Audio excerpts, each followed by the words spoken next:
सन्नाटा नदी किनारे पसरा हुआ था। पानी की सतह पर हल्की धुंध तैर रही थी, मानो किसी ने पूरी धरती को सफेद चादर से ढक दिया हो। क्रांति, शंकर और रमेश धीरे धीरे घनवा की ओर बढ़ रहे थे। हर कदम पर जमीन दलदल सी नरम पड़ रही थी और पैरों के नीचे से गीली मिट्टी की चरमराहट सुनाई दे रही थी। पेड़ों की कतारें परछाइयों में खड़ी थी। उनकी टेढ़ी मेढ़ी शाखाएं आकाश को नोचने का प्रयास कर रही थी। दूर कहीं से कौवे की भारी आवाज गूंजी, फिर अचानक थम हो गई। हवा में सड़न की गंध थी, जैसे किसी पुराने शव से निकलती हो। उनके चारों तरफ कुछ था, आंखें थी, अदृश्य नजरें जो उनकी हर हरकत को टटोल रही थी। कभी पत्तों की हलचल, कभी किसी अनजाने प्राणी की सूखी कर्राहट। ऐसा लग रहा था मानो जंगल जिंदा हो और हर पेड़ उनके भीतर घुसने की कोशिश कर रहा हो। फिर आवाज आई, पायल की मधुर लेकिन डरावनी झनकार। तीनों एक पल के लिए ठिठक गए। हवा ठंडी हो गई और धुंध और गहरी। उनके सामने कोई नहीं था, मगर जमीन पर गीली मिट्टी में ताजे पदचिन्ह उभरने लगे थे। पांव उल्टे थे। झनकार पास आ रही थी और हर झनकार के साथ उनके सीने पर अदृश्य बोझ बढ़ रहा था। अचानक उनके पास की हवा भारी हो गई। छाया लंबी होकर उनका रास्ता रोकने लगी। दूर एक हंसी गूंजी, खामोशी को चीरती, डर की जड़ तक पहुंचती हंसी। और फिर वह गंध, सड़ी हुई मिट्टी और राख। उन तीनों के बीच पायल की झनकार अब उनके कानों के अंदर गूंज रही थी और हर झनकार पर वे महसूस कर रहे थे कि कुछ अदृश्य उनके साथ चल रहा है और शायद अब कभी पीछे नहीं हटेगा। पायल की झनकार अब इतनी करीब थी कि कान फटने लगे थे। उन उल्टे पांवों के निशान और गहरे हो गए। अचानक शंकर के कदम थम गए। उसका चेहरा एकदम सफेद हो गया, होंठ सूख गए। उसने गर्दन झुका ली और धीरे धीरे हवा में किसी अदृश्य चीज को ताकने लगा। क्रांति ने उसके कंधे पर हाथ रखा। शंकर, क्या हुआ? शंकर ने सिर उठाया। उसकी आंखें अब वैसी नहीं थी। काली पुतली फैल गई थी और उनके बीच लाल चमक थी। होंठ फटकर मुस्कान बनाते हुए बोले, तुम खनवा में क्यों आए हो? ये मेरी जगह। शंकर की आवाज बदल गई थी। आसपास की हवा और ठंडी हो गई। पेड़ कहराने लगे। शंकर अचानक जमीन पर गिरा। उसका शरीर अजीब तरह से मचलने लगा। उसकी रीढ़ खिंचती हुई लगी। उंगलियां मुड़कर पंजे जैसे बन गई। चुड़ैल उसकी रगों के भीतर उतर चुकी थी। क्रांति पीछे हट गया, लेकिन अगले ही पल उसने मंत्र पढ़ना शुरू किया। काली राख की एक थैली उसने मिट्टी में फैलाई, लेकिन शंकर की आंखों से खून की धार टपक रही थी और उसके होठों पर वही चुड़ैल की हंसी थी, लंबी, गूंजती हुई, खाल खींच देने वाली।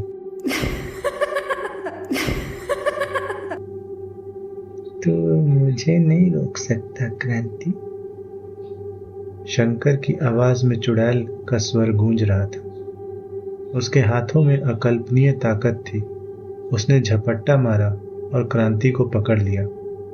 क्रांति संघर्ष करते हुए चिल्लाया, रक्त बीज, आगे आ। अचानक रमेश का शरीर कांपने लगा। रक्त बीज जाग उठा। उसने गुर्राहट भरी एक आदिम और हिंसक आवाज जो पूरे जंगल में गूंज गई।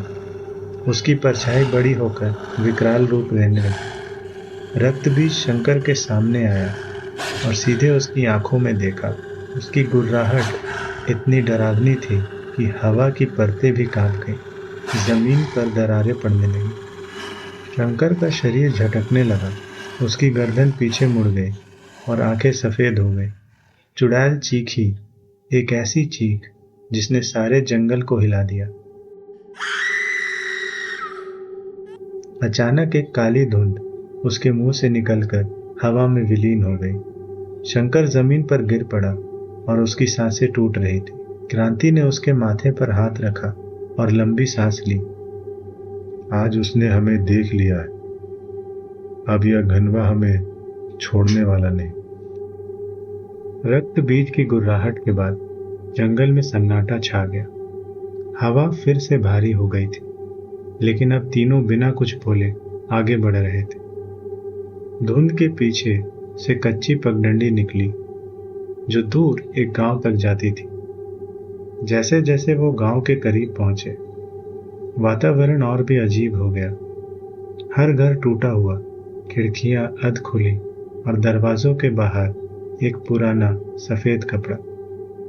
पर सबसे डरावनी बात यह थी कि लोग जीवित थे, मगर उनकी आंखों में कुछ नहीं था।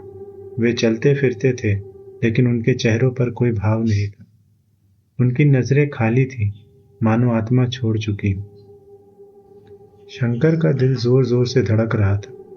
उसने धीमी स्वर में कहा, ये सब क्या है? क्रांति ने बस उसकी तरफ देखा, आंखों में ठंडा सन्नाटा, फिर आगे बढ़ गया। तभी उनकी नजर एक बूढ़े आदमी पर पड़ी।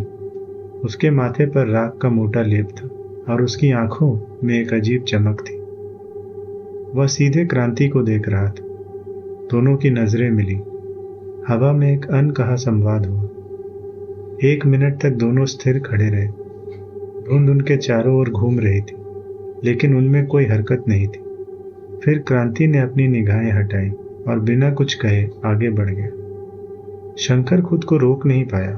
उसने उसके पास जाकर कहा, क्या वो तुम्हारे पिता थे?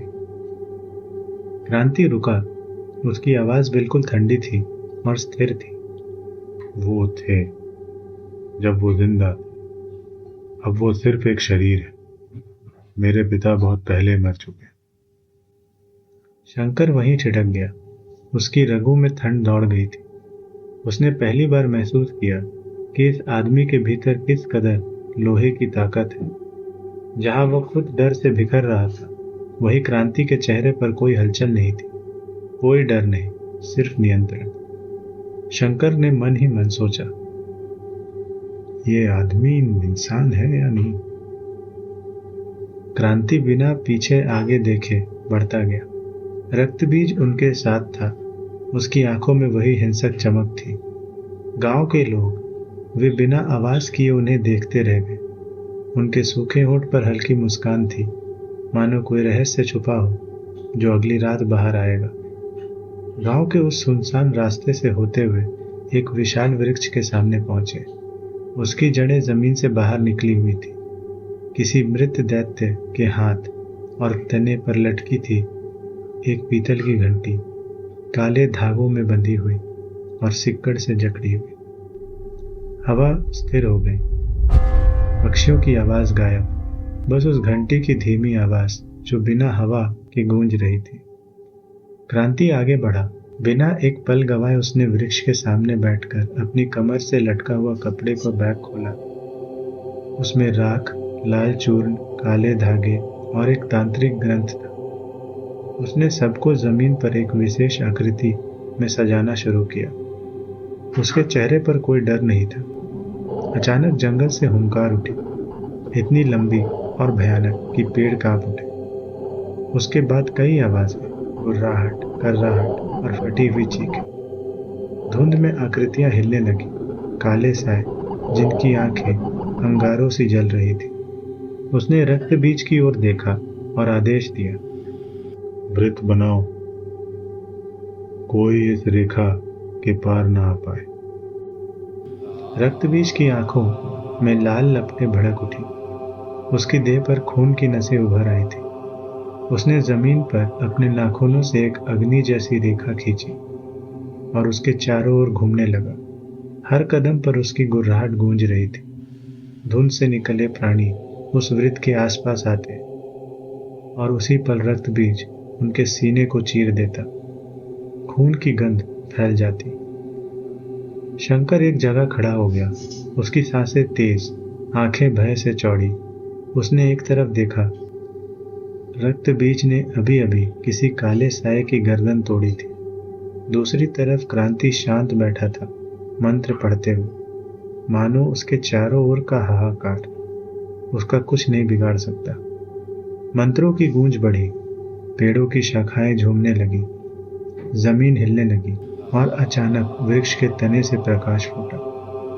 उस प्रकाश में एक महात्रिशूल आकार ले रहा था। उसका धातु लाल आभा बिखेर रहा था, मानो उसमें सदियों का रक्त समाया हो। क्रांति ने आंखें खोली, उसकी निगाहें महात्रिशूल पर टिक गई। फिर उसने अपनी कमर से एक लोहे का कटार निकाला। उसकी धार चांदनी में चमक रही थी। शंकर आगे बढ़ने ही वाला था कि क्रांति ने स्थिर आवाज में कहा, पीछे रहो, यह रक्त बिना दिए पूर्ण नहीं होगा। क्रांति की हथेली पर कटार टिक चुकी थी। रक्त की पहली बूंद गिरने ही वाली थी कि अचानक सब कुछ बदल गया। एक भारी गुर्राहट ने वातावरण को फाड़ दिया। रक्त बीज, जो अब तक उनका रक्षक बना था, अचानक उफान में आ गया। उसकी आंखों में विकराल आग भड़क उठी और अगले ही पल उसने क्रांति का सिर को दोनों हाथों से पकड़ लिया। उसकी आवाज बिजली की तरह गूंजी। क्रांति ने कुछ करने की कोशिश की, मगर बहुत देर हो चुकी थी। रक्त बीज ने उसे खींचकर उस अग्निवृत्त से बाहर घसीटा। क्रांति के पैरों के नीचे की जमीन रगड़ते चली गई और फिर एक ही पल में रक्त बीज ने अपना दांत उसके गले में गड़ा दिया। हवा में खून की गंध फैल गई। क्रांति का शरीर मरोड़ खाता रहा। उसकी हड्डियां टूटने की आवाज से गूंजती रही। कुछ ही क्षणों में उसने अपने नाखूनों से क्रांति की छाती चीर दी और उसे नोच नोच कर फाड़ डाला। जमीन पर उसका लहू बहकर आकृति को ढकने लगा। शंकर ये सब देख रहा था। उसकी आंखों में डर था। उसकी टांगें जवाब दे चुकी थी।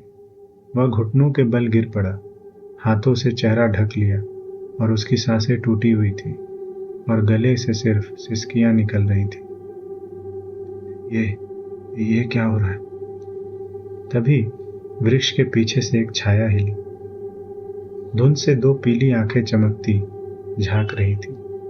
धीरे धीरे वह आकृति के सामने आई। उसका शरीर धुएं जैसा, लंबी भुजाएं और चेहरा मानव जैसा था, लेकिन बिगड़ा हुआ। शंकर का दिल थम गया। उसने फटी आंखों से देखा और फुसफुसाया, विनोद। वह छाया मुस्कुराई। मुस्कान में दांत नुकीले और खून से सने थे।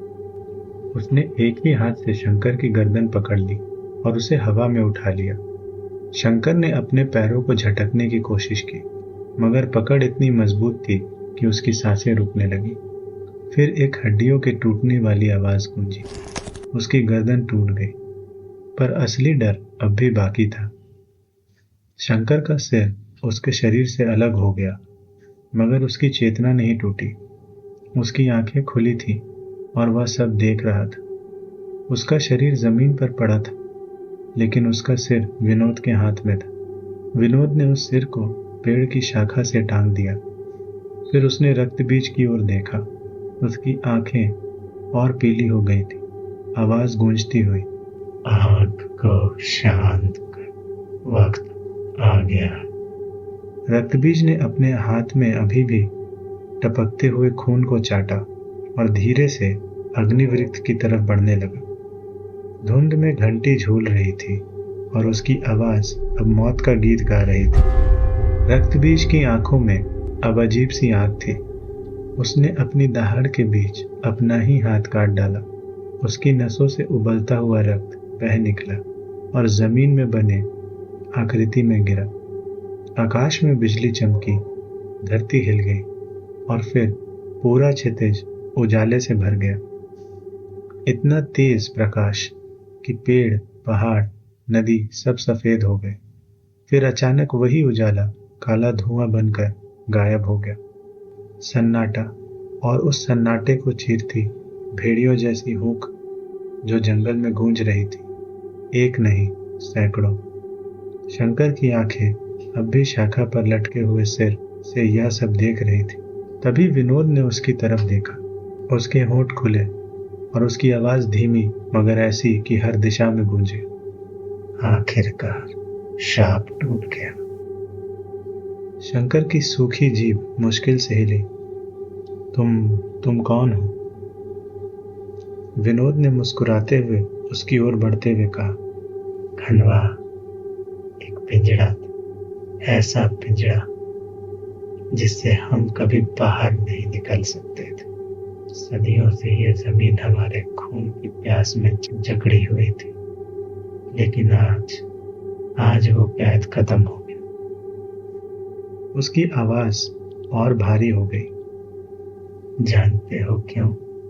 क्योंकि आज दानव का रक्त और मनुष्य का रक्त एक साथ चढ़ाया गया। यही नियम था, यही वो दरवाजा। उसने शाखा पर लटके शंकर के सिर को पकड़ा और उसकी आंखों में झांका। अब कोई सीमा नहीं। ये जंगल, ये खनवा, ये श्रापित धरती अब खुली है और तू हमेशा जिंदा रहेगा। तेरा सिर कभी नहीं सड़ेगा। शंकर की आंखों में भय था। उसने कांपते हुए कहा, तुम हो कौन? विनोद मुस्कुराया, वह हंसी जिसने आसमान को तोड़ दिया। कौन हूं मैं वो हूं जिसका इंतजार इस धरती ने सदियों से किया। मैं वो हूं जो युग बदल देगा। यह युग मेरा है। और उसके पीछे अंधकार से आकृतियां उभर रही थी, सैकड़ों, हजारों। उनकी आंखों में वही पीली चमक और घंटी अब भी झूल रही थी और उसकी आवाज चारों ओर गूंज रही थी।